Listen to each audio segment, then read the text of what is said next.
Hey everyone, welcome back to another pitch meeting reaction. We got ourselves the 300 pitch meeting. I absolutely love the 300 movie. It's been so long since I even saw it. I remember catching some of the sequel. Never fully saw it all the way through. But I absolutely love the first one. It was great. I'm very curious to see what Ryan has to say about this. As always, link will be in the description down below for the original video. Go check them out, go support them, and don't forget to like, share, subscribe here, and don't forget to comment down below to let me know what other things you'd like to see me react to, and let's dive right in. Let's do this. So, you have a movie for me? Yes, sir, I do. It's gonna be about this Persian invasion and the 2,400 abs that stood up against it. What? The 24 Spartans, but they each have 8-pack abs, and those are kind of the focus here. Oh, okay, gotcha. Okay, So anyway, okay. at the beginning of the movie, we're gonna have this guy that's like inspecting a baby, right? Okay. And the narrator's gonna explain that these people, if they see a baby that's small, puny, sickly, or misshapen, they discard that bad boy. Oh man, that's a perfect way to introduce the bad guys. No, these are the No, heroes yeah, of the story. yeah. Oh my god. Yeah, so Yeah. they put their kids through crazy abuse. They make them fight each other, kill each other, survive in the wild. That's horrible. No, actually, that makes them Great. Okay, I'm not clear on the messaging so Yeah, far, but okay, I'll I get can there, see how you're- hopefully. Well, see, yeah. these people are the strongest because they have this system where you die if you're not. And we're rooting for these guys. We sure Yeah. are, sir. And so we're going to meet the Spartans, and they live in Sparta, which is a Greek city-state where shirts have been outlawed, apparently. Wow, and these Spartans are super badass. Their whole thing is that they kneel to no one. Oh, very cool. Except this guy Leonidas, because he's the king, so they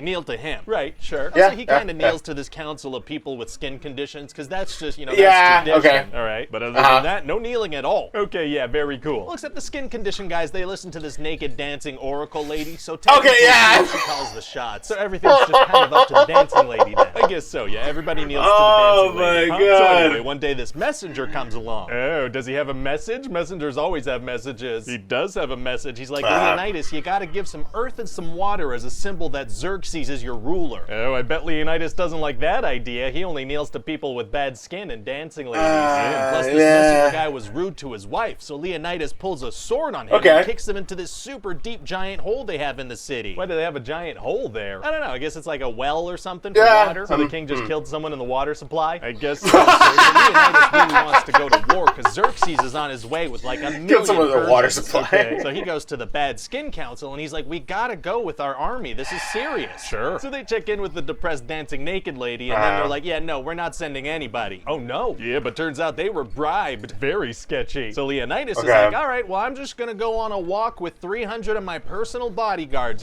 definitely not going to war here. And so what's the plan? Well, they want to go fight the Persians in this narrow mountain pass called the Hot Gates, because their numbers won't mean much there. Sure, okay, smart move. And so they get there and they see there are a bunch of ships with a bunch of Persians. Oh man, gonna be tough to kill those guys. Actually, it's gonna be Super easy, barely an inconvenience. Oh, really? What you Yeah, got? see, it rains a lot, so these guys, they all just kind of die on their own. Oh, that worked out great. Yeah, But true. there are still hundreds of thousands of troops coming by land. Uh-oh. Yeah, so the Spartans build this little wall. They make sure to funnel them where they want them to go. If they have hundreds of thousands of troops, can't they spare a few thousand to scale that wall while the others fight? Sure, but they're True. not gonna. Why? Because That works. Yeah. So then this Spartan-born guy Ephialtes, whose parents saved him from being discarded, shows up. Okay. So he's like, hey, there's this old goat path you should know about, because the Persians could use that to outflank you. Oh, yeah, good to know. And he's like, I really want to fight with you guys to redeem my father's name, but Leonidas, he's like, no, no, no, no, no. What? Why? Well, this guy's not able to raise his shield up sometimes, so he can't be a part of their special battle formation they do once in a okay. while. I mean, he could literally just fight on his own off to the side, Well, Leonidas doesn't think so, so he absolutely crushes this guy's spirit, and this guy, like, curses his name.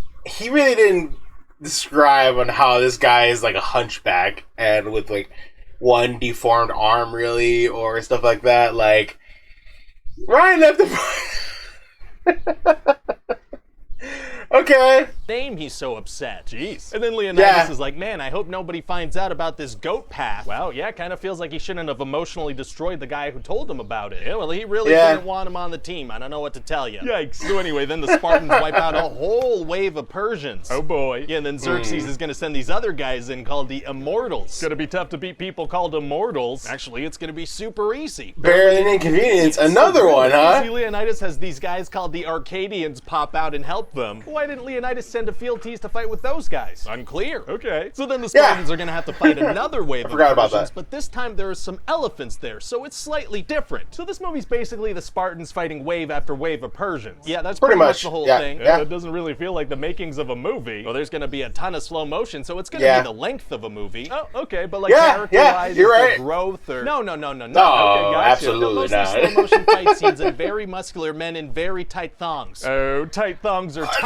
And then Ephialtes goes to see Xerxes, and it's very mysterious there. There's a goat playing some music. What? So Ephialtes tells him about there's the a goat. And Xerxes is like, all right, you can have some money and women and stuff if you want. He betrays Leonidas. He does. Pretty crazy development, right? No. I guess it was pretty telegraphed. So is there anything else going on in this movie? Because I feel like I get it now. Oh, well, yeah, actually, there's going to be this side plot with Leonidas' wife trying to convince people to send the army. Oh, sounds significantly less interesting. Oh, it will be. This corrupt politician's gonna have his way with her, and then he's gonna lie about it, and then she's gonna stab him, and that's gonna be the end of that. Sure, that may as well all happen. So anyway, eventually Leonidas and his men go up against the Persians one last time, and Leonidas manages to make Xerxes bleed before all the Spartans get killed. Wow. And so then it turns out this whole story was being told by one of the 300 Spartans to get an army all jazzed up before battle. I thought the 300 Spartans all died. Well, see, earlier in the movie, Leonidas sent this guy away to go tell people the story. So how did he know how the story ended? I don't know, I guess he made that part up. He's just trying to get people excited, so he's exaggerating everything, right? Why do you include that part about someone sleeping with Leonidas' wife?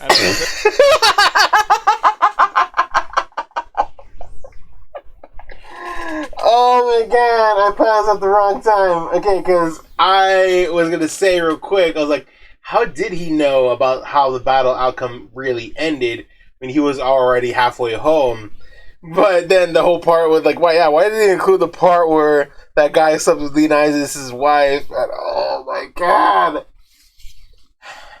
Does seem unnecessary for sure. And that goat musician. Well, maybe hearing about a goat musician is helpful pre-battle. I guess it could be. And so that's about it. Well, it just goes to show it really pays to discard your damaged children and abuse the ones you don't kill. Wait, no, that's not the message of the movie. Are you sure? I'm pretty sure. Okay, and did you have anyone in mind to direct this? I was thinking maybe Zack Snyder. Oh, you think he's gonna want to make a movie about muscular men in super tight outfits? Yeah, maybe it'll become his thing. How would that become his thing? Yeah, because, he directs every... Oh my god. Okay, so that was... that was a 300 pitch meeting. That was hilarious. Freaking A. Yeah, I feel like Ryan really left out the fact that the guy was a hunchback and he really couldn't fight as well as them. So the guy would most likely die in battle. So he was kind of like more so leaning towards the fact of like trying to spare his life. As always, link will be in the description down below for the pitch meetings. Go check them out, go support them. And don't forget to like, comment, and subscribe. It'll really help me out. I really appreciate it. And don't forget to let me know if there's anything you all like to see me react to in the future. And I'll see you all in the next one. Stay true and I'll be too. Later, everybody.